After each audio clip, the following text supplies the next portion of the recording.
Welcome to Beyond Expertise, the podcast about what happens when the career identity you've built no longer fully fits, and how you begin creating something that feels more aligned with who you are.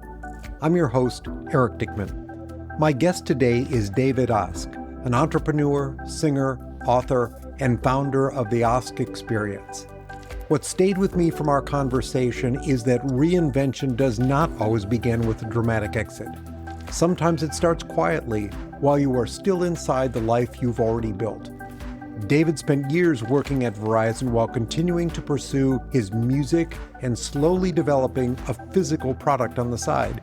He had no background in manufacturing, supply chains, retail distribution, or running a product company. The first attempt went nowhere. His original partner moved on, and even after Home Depot initially showed interest, the opportunity stalled for another 2 years. But David kept going. Eventually, the product reached more than 1,000 Home Depot stores, later expanded into Lowe's and other retailers, and gave him enough momentum to leave corporate life when a voluntary severance opportunity appeared. I think there's an important lesson in the way that happened. David did not wait until he had perfect clarity before taking action, but he also did not abandon his income and hope inspiration would somehow turn into a business. He experimented while he still had stability. He learned the unfamiliar parts slowly. He relied on relationships to open doors he could not have opened alone. And when opportunity finally appeared, he had already done enough groundwork to say yes and figure out the rest. At the same time, this is not simply a story about launching a thermostat guard or getting a product into a major retailer. What became more interesting to me is how many different identities David has continued to carry. Musician, corporate professional, product entrepreneur, father, marketer, author, and a person of faith. His next chapter is not about choosing one and discarding the others.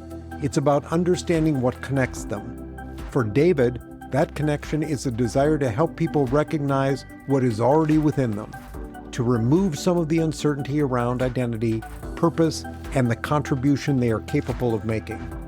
In our conversation, we talk about the patience required to build something before it can support you, the role relationships play in creating opportunity, and why becoming more authentic may not require inventing a completely new self. Sometimes it means paying closer attention to the threads that have been present all along. Let's get ready to go beyond expertise. David, welcome to the podcast. I'm so glad to have you on the show today. Hey, I'm really glad to be here. Thanks for having me. Absolutely. David, one of the things that I do at the start of every episode is I like to turn back the dial of time a bit and ask people their first corporate experience, their first real job out of school, what that was for you and how it matched what you thought your professional life was going to look like at the time. Oh man, what a great question. Interestingly enough, I moved to Nashville, Tennessee from Glenwood, Minnesota, a little town with a, one stoplight. And right after high school, I actually went to a community college in Minnesota and just wasn't for me and ended up attending Belmont University here. And anyway, so besides working at Dillard's, the clothing store in Nashville and so on, right out of the gate and so on, I ended up getting a job at Vanderbilt University. Okay. And actually, it was called the Bill Wilkerson Center. It's a speech and hearing center, and they ended up being purchased by Vanderbilt when I was working there. And so that was so many great memories there. I was there for probably 3 years. What did you think you wanted to do? What was your motivation? What was your aspiration when you were a younger version of you? Well, at that point, I just needed money. It was survival mode. But I ended up moving to Nashville to do music. So I was a vocal major, and it's funny. I live in a few different worlds, so a lot of people don't know that. I've got this music thread. It's been through my whole life. My mom was a music teacher, and I started singing at a pretty high level when I was in, ninth grade, like national anthem at major sporting events and, things like that, and moved to Nashville. I've recorded 3 records, and just a month or so ago, I opened up the Tennessee House of Representatives session with a song and a prayer. And I've done concerts at the Symphony Center, and I mean, in several different countries for that matter. So it's kind of a neat thing. So to answer your question, I wanted to be a singer, right? I wanted to be famous and all that kind of stuff. And I'm grateful that even still, in fact, I'm looking at a non-disclosure agreement. I've done 4 concerts that are really, I'll just put it this way, a famous golf course, that I can't mention. And I have had moments in my life sharing the stage with people that I've just had to completely pinch myself. And at the same time, there has really simultaneously been kind of an entrepreneurial thread, right alongside that. And because growing up, I just admired, business owners. I'll be honest, I thought an entrepreneur was a business owner. And, you can create a job for yourself, and that's great. I mean, it's wonderful. And at the same time, I was always so drawn to people who kind of had multiple revenue streams, and they had a bit of, margin in their time, and, maybe some passive income. And I'm like, what in the heck kind of person does that? Who gave them permission to do that? And so, yeah, it was amazing how some of those things started, budding really, really early. Well, it's interesting because when you think about a career of singing, right, I think a lot of people associate a successful entertainment career with lucky breaks, right? Right place, right time, knowing the right people. But an entrepreneur is often very much the opposite. It's grit, it's perseverance, it's a lot of failure, try again, modify, keep testing different ideas until you see what works. So as you're progressing in this career, and I know you ultimately get to the spot where you really tap into that entrepreneurial desire that you had, what lessons were you learning along the way that set you up for becoming a true entrepreneur? Yeah, I do think early on, I had a lot of misconceptions, around everything for that matter. I'll just put it that way. And, I thought that, music was, you had to be discovered, or you had to be, the chosen one, or you had to be, all this kind of stuff. And truth of the matter is, I think there is some of that. I do think that there are moments, if you're in the right place at the right time, and somebody's like, man, I need a really great tenor. Who can, hey, David, what are you doing, Saturday night? Like, that kind of thing. And I've had moments like that, right, where I'm just happen to be standing there, and someone says, can you sing backup for, Winona on Thursday night, that kind of thing. That's kind of the Josh Groban story, right? Well, totally. And at the same time, like anything, you got to just set out, kind of aim at something and start working to build it, right? What's the bedrock? What's the scaffolding? Who do you need on the team?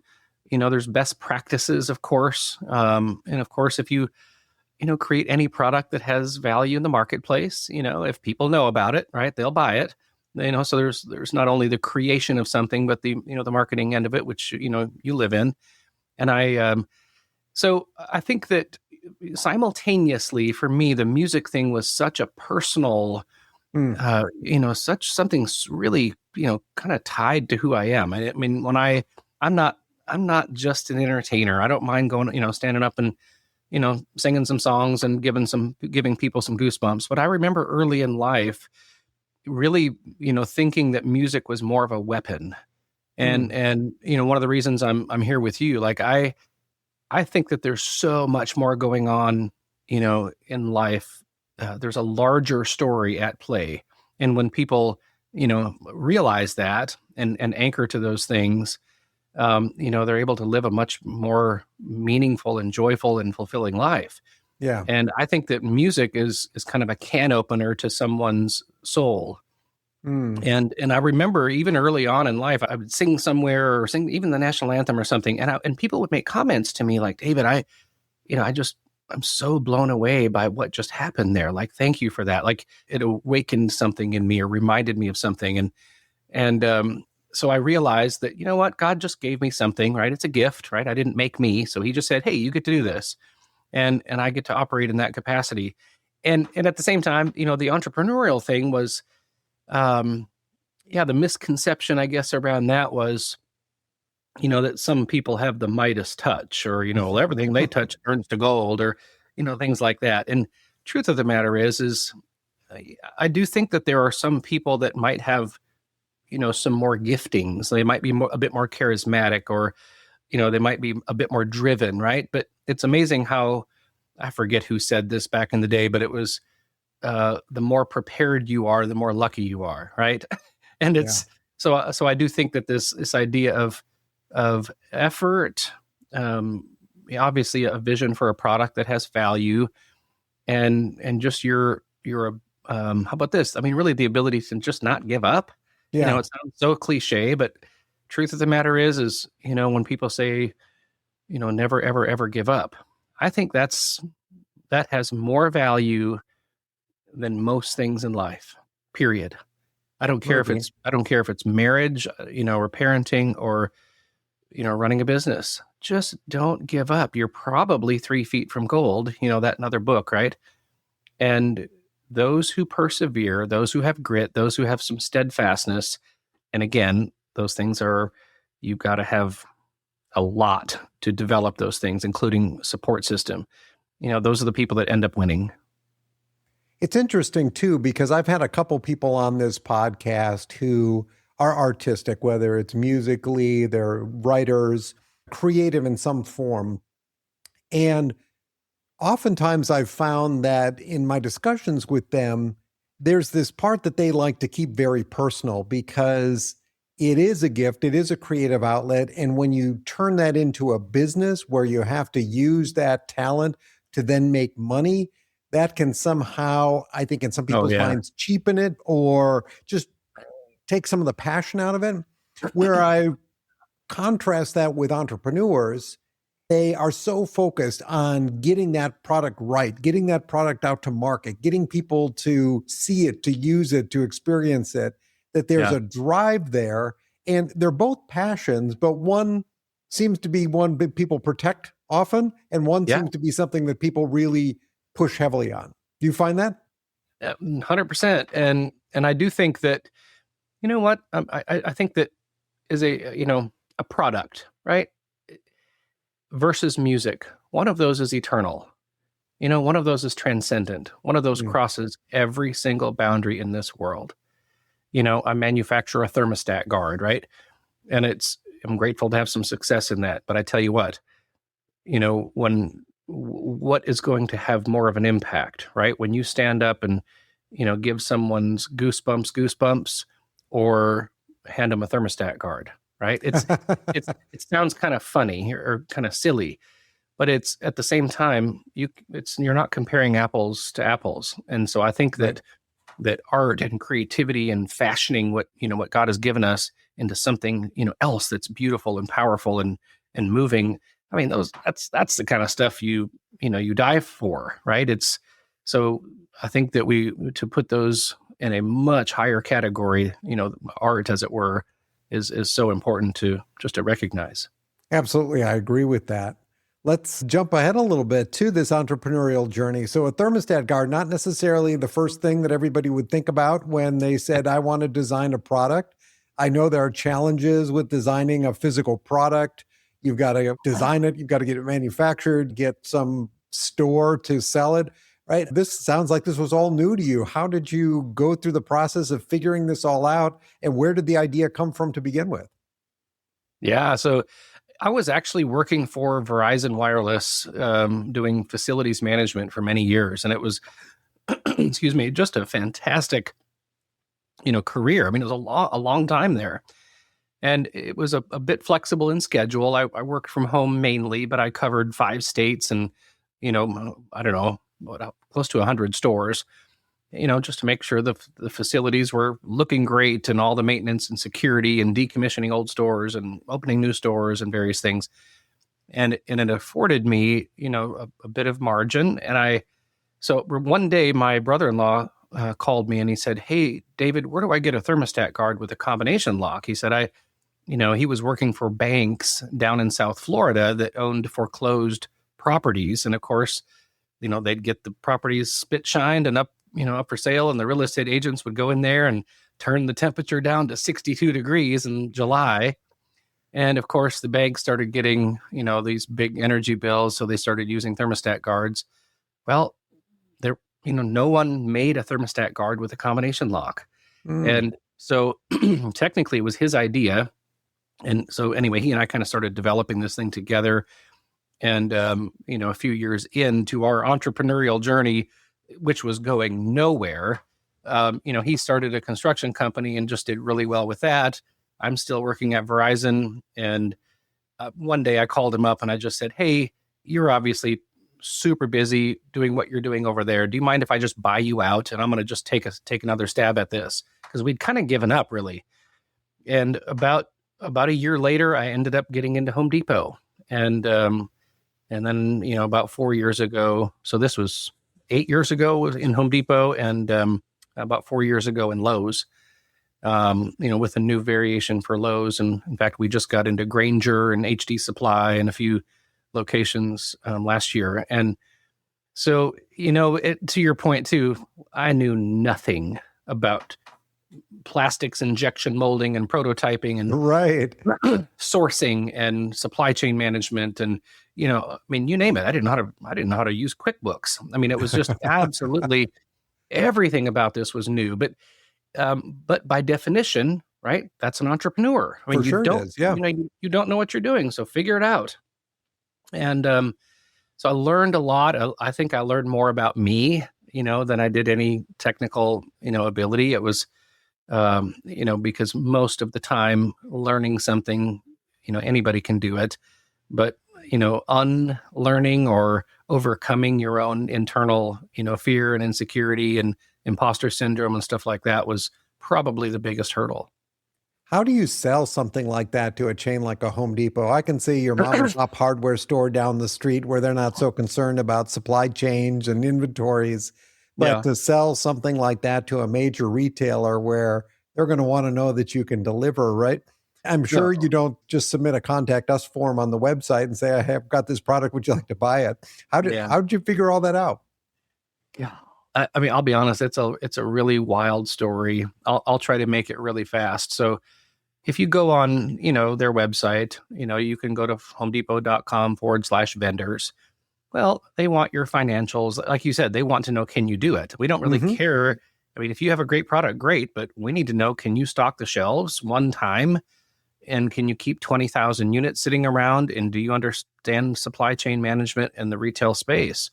Well, of course, I knew none of that. Yeah. And I didn't have a dime. I didn't have any money to, stock the shelves. And so I ended up contacting a friend of my dad's who owned some hotels and restaurants and so on. And, at the time was, one of the more successful people I knew, and just to ask some advice. Well, he introduced me to a friend of his, a guy named Bob. And, so here's the funny thing, right?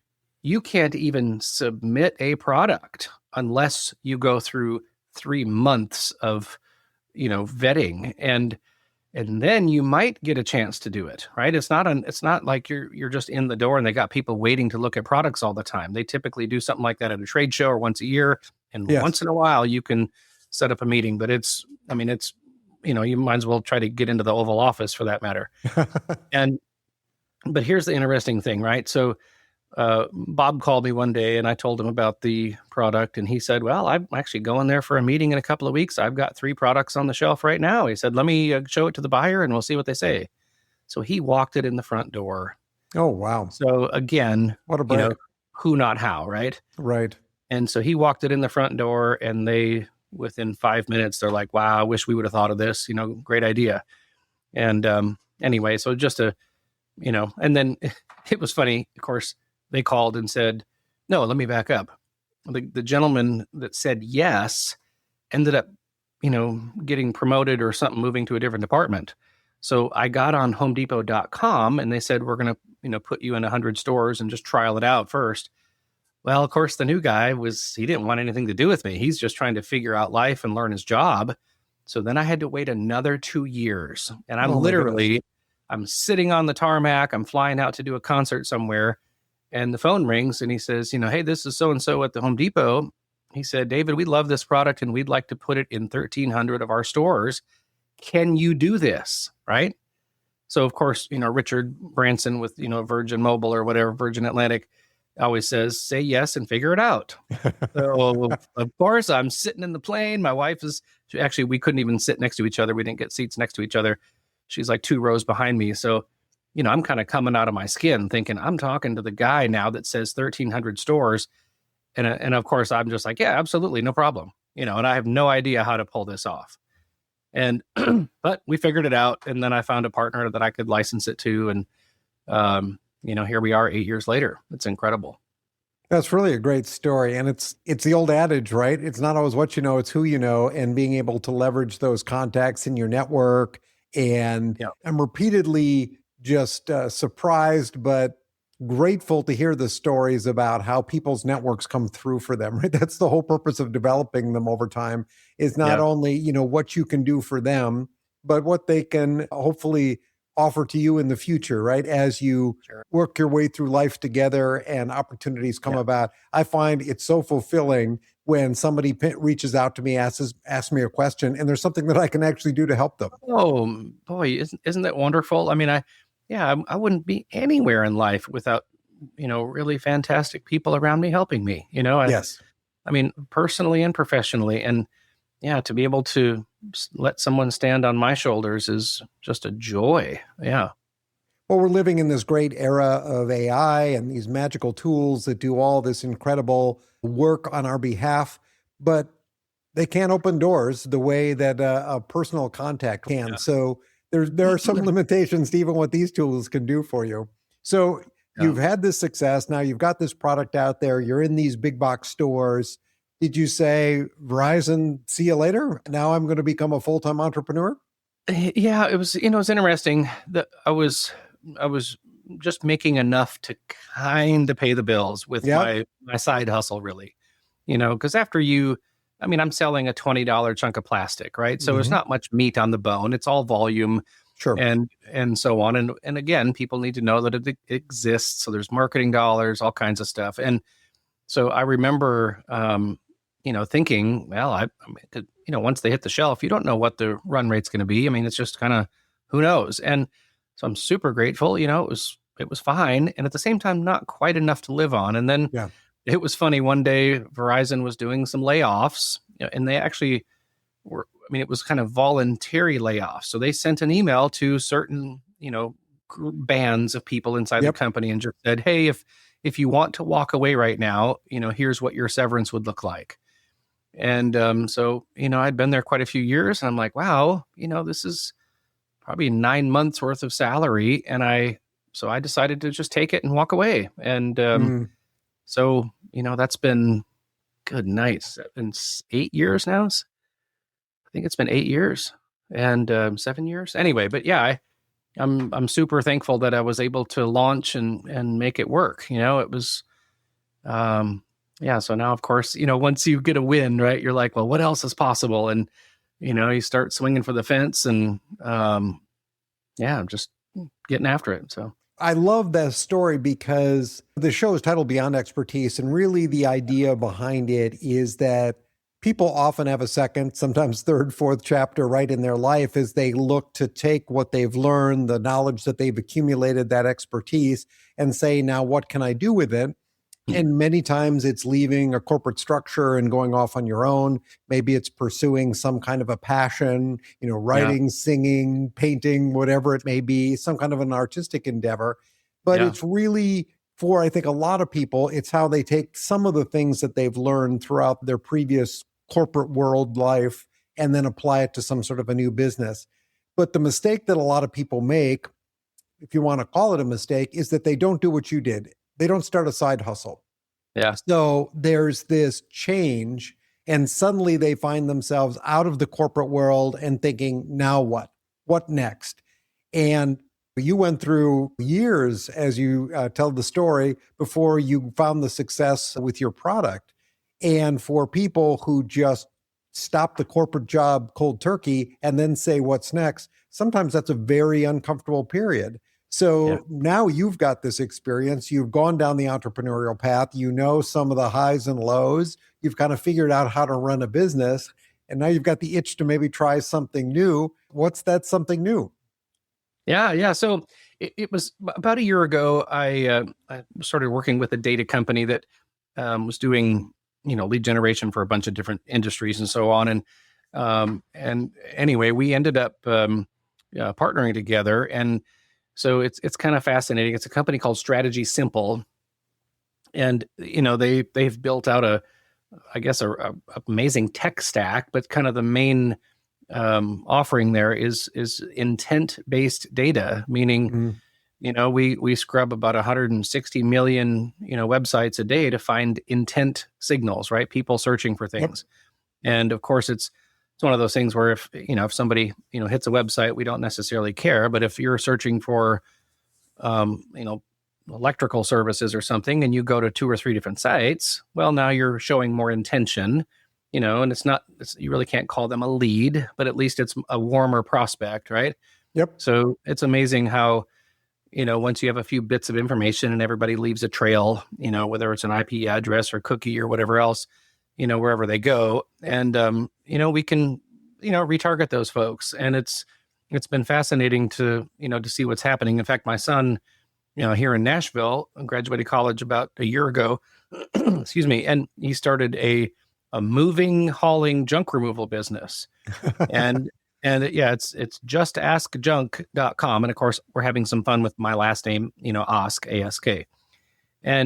But it's fascinating to see, we can find people that are searching for moving and, hauling and junk removal in our area and retarget them with some ads or, yep, a postcard or something like that. And so it's been great to see how it's been, benefiting Parker's business. And in fact, we spun up another company now called Rapid Removal IQ for junk removal and moving companies and so on, because it's just working. And of course, these guys are, most service businesses, right? They didn't get into the business to run a business. They got into it because they were good at their trade. And so we're able to, help them target people that are actively searching and then handle a few other things. We've got some AI agents to help with, so calls don't get missed and, requesting Google reviews and nurture sequences and things like that. So that's kind of the next chapter, as I'm walking these next, steps at 52 years old. And, it's been great. I got an amazing team around me, and I'm just super thankful for some options.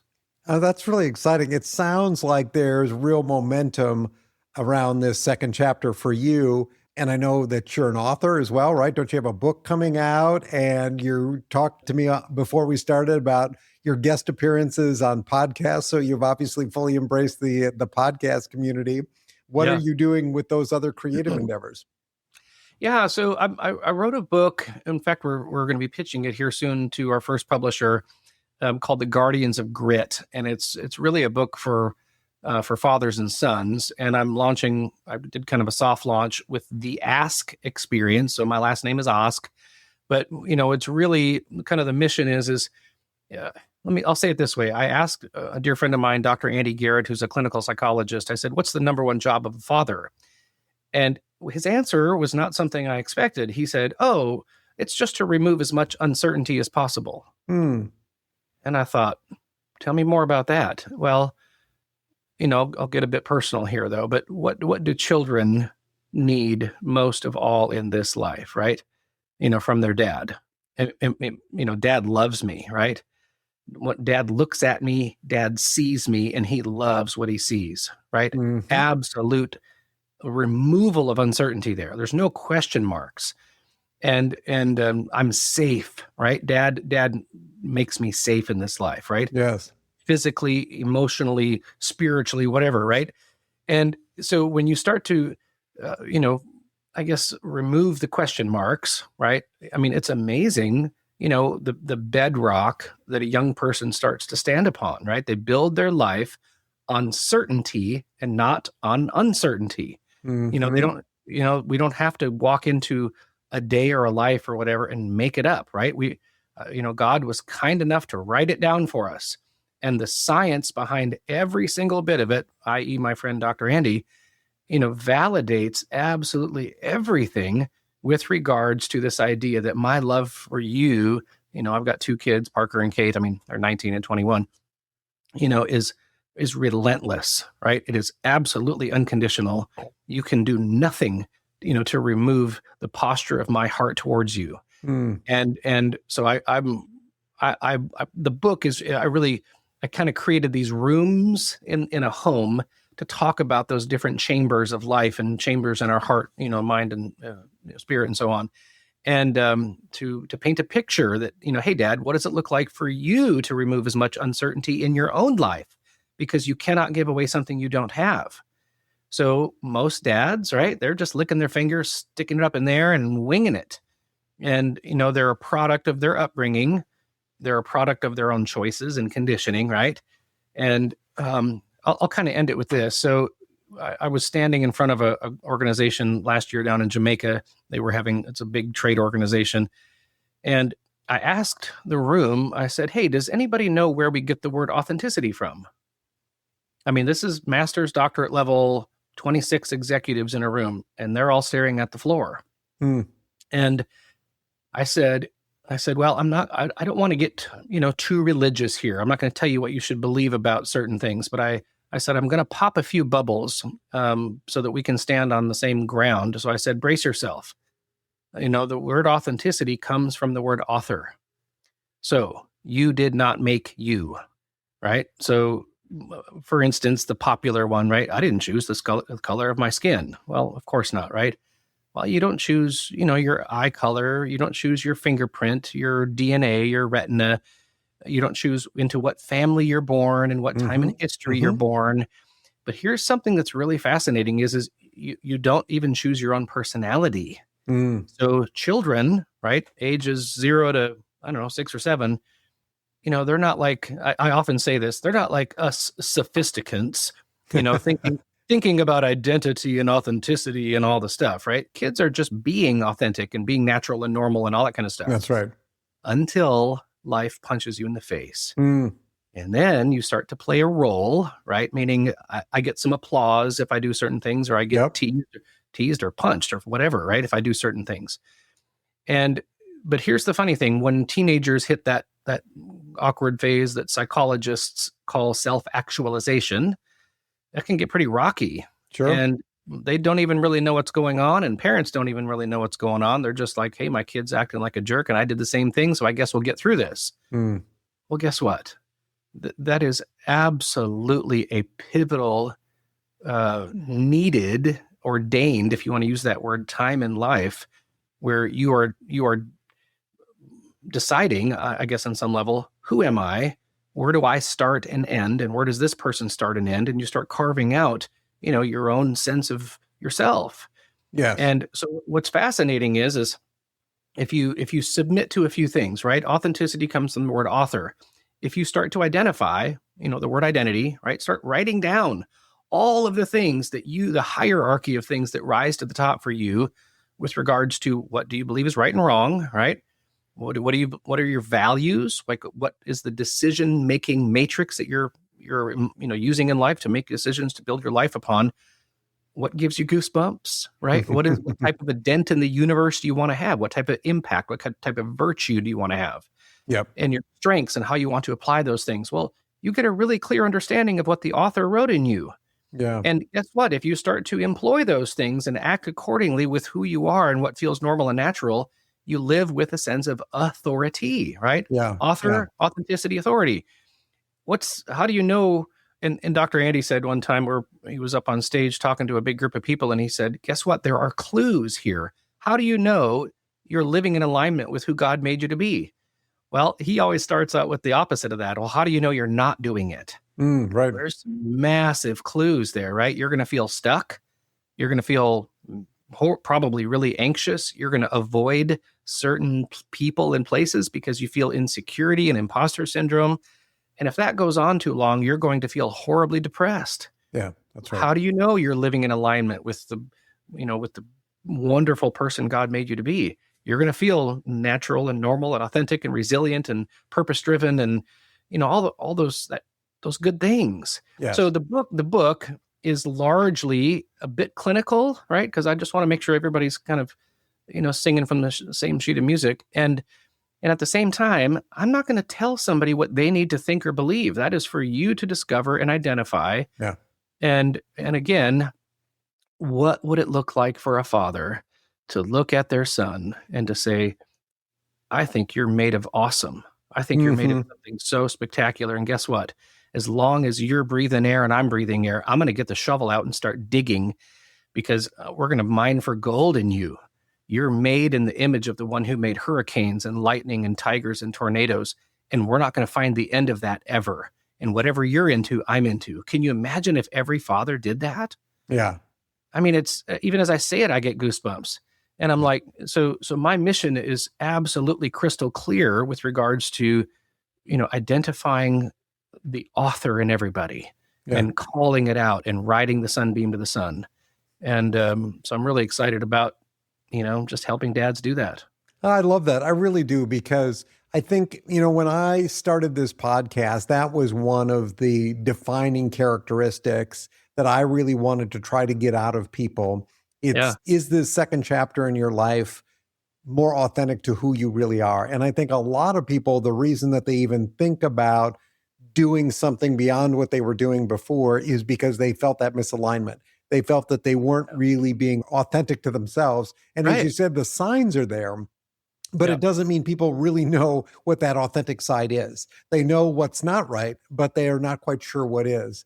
So I think what you're doing there is great. Love the fact that you're doing it around, father-son relationships. I look forward to hearing when that book is out. David, as we kind of wrap up today, let the folks know where they can find out more about you, where they can keep an eye out for that book, and anything else you want to share. We'll have it linked up in the show notes. Yeah. Well, thank you. And by the way, of course, I'm being a little funny here, but I'll speak to the ladies here. How about this? If you want to keep your husband from touching the thermostat, you can go to Home Depot or Lowe's and buy the Stat Guard Plus. Perfect. Anyway, but really, if you go to theaskexperience.com, you can find me there and all the various things that I'm into. But again, it's the ask, not the ask. And I just want to help people remove question marks. I love that. That's a great mission. And what an interesting story you've got. Many different facets of your life. I love the momentum that you're building here in the 50 plus years. David, thank you so much for taking the time to be on the podcast. I've really enjoyed the conversation today. Yeah, my pleasure. Thanks for listening to Beyond Expertise. You can find show notes, resources, and links mentioned during this episode at podcast.ericdickmann.com. If this conversation resonated with you, I hope you'll join me again next time as we continue exploring what it means to reinvent ourselves beyond our careers, titles, and expertise.